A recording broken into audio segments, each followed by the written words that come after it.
एक जगह तकरीर करके नीचे उतरे, माँ बाप के ऊपर मैंने तकरीर किया था। एक नौजवान बोला हजरत रुकिए रुकिए रुकिए, अभी आप तकरीर किए कि माँ बाप के कदमों के नीचे जन्नत है। हमने कहा कि हाँ, हुजूर की हदीस है, माँ के कदमों के नीचे जन्नत है, बाप जन्नत के दरवाज़ों में से एक दरवाज़ा है। तो नौजवान बोला कि नहीं, बात तो समझ में आ गई, लेकिन मेरा सवाल ये है कि माँ बाप के कदम के नीचे जन्नत तो है, लेकिन हमको पूछना ये है कि सास ससुर के कदम के नीचे कुछ है कि नहीं।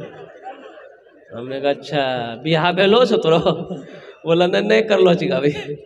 हमारे ठीक है, सास ससुर के कदम के नीचे में फ्रिज है, वॉशिंग मशीन है, हंडी है, बर्तन है, पंखा है। हेलो, आई यहाँ जलसा सुनोगे, जहेज नहीं लेंगे हाथ उठाओ तो हाथ उठा दीजिएगा आप। जहेज नहीं लेंगे, नहीं लेंगे, कल ले जाकर ररिया में मोटरसाइकिल कसवाए। बोलो मौली साहब जो बोल रहा हाथ उठे लो रहोगे जहेज नहीं ले, बोलो चोरो ने मौली साहब बोल हाथ उठा दिलो।